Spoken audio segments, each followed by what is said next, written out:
Oke, kalau belum ada, yang kedua adalah masalah dan solusi. Apa sih masalah dan solusi ini? Masalah dan solusi adalah teknik presentasi di mana Anda menyampaikan masalah-masalah yang terjadi dan berikan solusi. Ingat, berarti contohnya begini. Ada 3 masalah, 4 masalah, atau 5 masalah, 1 solusi, boleh. Setiap masalah, masalah langsung solusi, masalah langsung solusi juga boleh. Atau 5 masalah, 5 solusi, boleh. Skemanya macam-macam. 1, Anda sampaikan masalah dulu, baru simpulkan dengan 1 solusi mengatasi masalah ini, boleh. Atau 1 masalah, 1 solusi, 1 masalah, 1 solusi juga silakan. Atau 5 masalah, 5 solusi juga silakan. Saya contohkan 1 jenis presentasi saya yang masalah dan solusi. Teman-teman perhatikan ya, jenis presentasi masalah solusi. Perhatikan dulu ya. Nah, saya cek dulu apakah ada pertanyaan sampai di sini.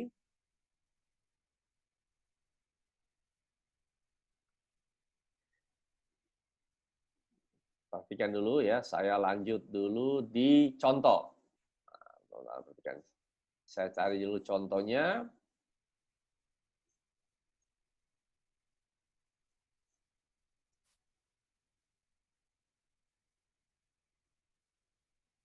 Contoh, masalah, dan solusi ya, teman-teman perhatikan ya. Saya cari contoh, masalah, dan solusi.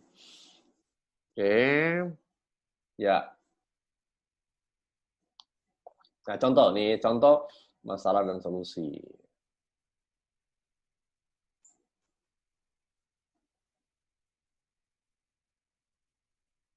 Oke, ini salah satu presentasi saya, Silent Killer of Your Money. Teman-teman perhatikan dulu ya. Ini contoh presentasi saya ya. Anda perhatikan, ini cara saya menyusun presentasi ini dengan masalah dan solusi. Anda perhatikan ya. Silent Killer of Your Money ya. Jadi pembunuh uang Anda. Jadi tanpa kita sadari uang kita itu daya belinya turun aja. Apa sih yang menyebabkan itu? Itu inti dari pembahasan materi ini. Yang pertama, 5 masalah utama terhubungan dengan uang kita. 5 masalah utama. Apa saja masalah utama itu adalah inflasi pendidikan. Nah, teman-teman Anda perhatikan ya, Anda perhatikan.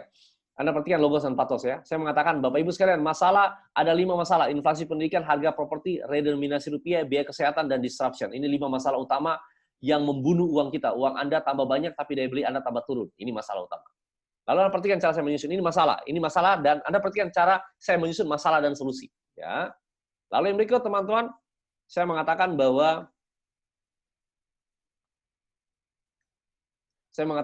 inflasi pendidikan itu 10%. Ini kata saya.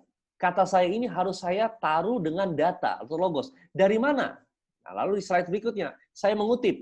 Lembaga SAP Finance mengatakan bahwa rata-rata inflasi pendidikan 10-20% setiap tahunnya. Bukan saya ngomong, tapi ada data pihak ketiga yang mendukung poin saya bahwa inflasi pendidikan itu akan memakan uang Anda.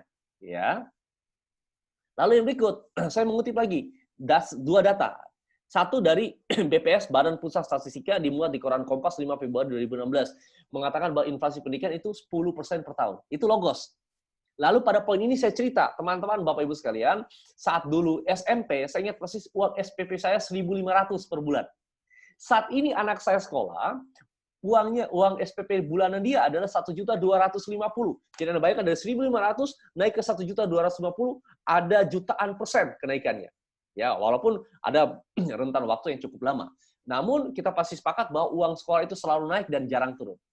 Oke, ini disebut dengan patos. Saya cerita pengalaman saya bahwa uang sekolah saya naik dulu sekian, uang sekolah anak saya sekian. Lalu ini data. Nah, lalu Bapak Ibu sekalian, ini saya bikin fakta juga bahwa kadang-kadang kan asuransi pendidikan ya tidak menjamin juga.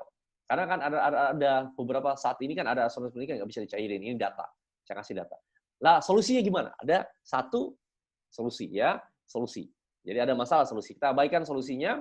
Anda perhatikan dulu. Yang berikut adalah yang kedua.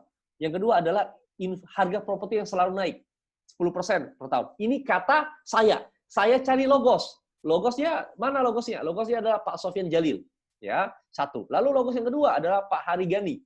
Yang kedua. Ini logosnya. Lalu saya cerita patos. Bapak Ibu sekalian, 8 tahun yang lalu saya beli rumah di Gading Serpong. Luasannya 90 meter persegi, harganya 350 juta. Tahun yang lalu, rumah itu di appraisal, dinilai itu harganya sudah mencapai 950 juta. Jadi ada kenaikan ratusan persen dengan jangka waktu kurang dari 8 tahun. Karena properti selalu naik. Ini patos, Bapak, patos. saya ada logos. Ingat, logos itu termasuk statement dari pakarnya. Ya, Pak Sofyan Jalil ada orang yang kompeten di sana. Pak Hari Gani ini adalah wakil ketua REI. Jadi orang yang kompeten di sana. Ya. Nah, ini. Lalu solusinya saya nggak bahas ini. Lalu redenominasi rupiah. Ya. Kemudian saya jelaskan apa itu redenominasi. Lalu saya ngasih datanya. Ini kemudian data-data. Ini yang teman-teman yang saya sebut dengan yang namanya adalah redenominasi, bahwa bisa memicu inflasi ini ratusan persen dan sebagainya. Ini data dari pihak ketiga, bukan data dari saya, gitu ya. Kemudian kesehatan, saya mengatakan bahwa biaya kesehatan itu tinggi. Datanya dari mana? Logosnya dari mana? Nah, saya cerita ya. Ini Bang Dunya mengatakan bahwa orang bangkrut karena sakit. Kemudian Direktur Signal mengatakan rata-rata kesehatan itu naik 15% setahun. Bukan kata saya, kata pihak ketiga. Ini yang teman-teman Anda butuhkan, Anda perlukan kalau kita bicara tentang logos dan pathos, kalau kita bicara tentang cara menyusun. Sampai di sini ada pertanyaan dulu, Bapak Ibu? Ada yang Bapak Ibu mau tanyakan? Oke, saya anggap 5W1H jelas, saya juga berasumsi masalah dan solusi jelas. Jadi saya ulangi sekali lagi, 5W1H, Bapak Ibu Anda menyusun, Anda beritahu, Anda pilih saja. Kalau bagi saya begini, presentasi bagi saya itu lebih baik Anda poinnya sedikit, tapi pembahasannya dalam, dibandingkan poinnya banyak, tapi dangkal Anda bahasnya. Kenapa dangkal? Karena Anda tidak memberikan contoh-contoh. Salah satu hal yang disukai oleh audiens Anda adalah menyukai Anda memberikan contoh dalam bentuk ilustrasi, apakah itu data, karena memuaskan otak kiri dia, apakah itu cerita memuaskan otak kanan dia. Ya, seperti kalau yang saya sampaikan tadi, kalau Anda dengar ceramah, khotbah, tausiah, kemudian apapun bentuknya, atau termasuk presentasi, Anda pasti suka dengan orang yang pintar bercerita. Cerita itu melibatkan emosi. Tadi, Ibu mengatakan bahwa tertawa. Tertawa itu kan salah satu emosi. Jadi Anda bisa cerita satu cerita yang melibatkan emosi, tadi, dia tertawa gembira, tadi kan. Yang kedua mungkin sedih, terinspirasi. Yang ketiga apa? Emosi terinspirasi. Ini beberapa jenis cerita yang Anda bisa pilih, masukkan di sana, Anda kemas. Lalu yang ketiga, teknik segitiga. Apa sih teknik segitiga itu? Teknik segitiga kalau Bapak Ibu Anda langsung kepada poin-poin Anda, tanpa lagi gunakan why, tanpa lagi gunakan masalah. Misalnya ya, kita kembali ke sini. Kalau hari ini presentasi saya adalah misalnya tips. Nah, teman-teman perhatikan dulu. Kalau teman-teman Anda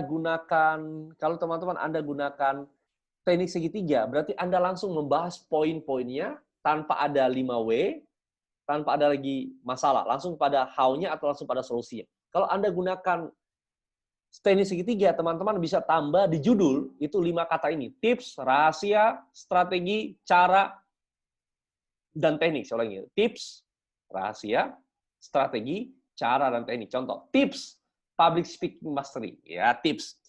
Teknik public speaking mastery. Ya, rahasia public speaking mastery. Strategi public speaking mastery.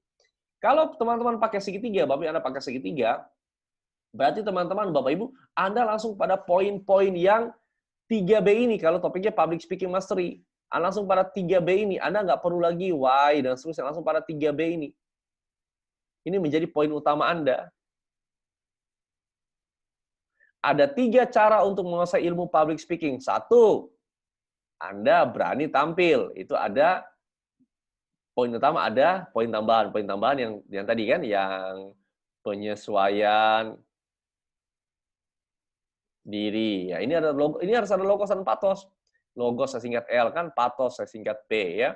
Kemudian yang kedua, perubahan bahasa tubuh dan seterusnya. Berurutan juga sama, bahasa tubuh juga sama. Ini teknik yang kedua. Ini yang disebut dengan segitiga, teknik yang ketiga. Saya berhenti di sini. Adakah yang mau tanya, Bapak Ibu? Adakah pertanyaan sampai di sini? Sebelum saya melaju kepada teknik yang keempat,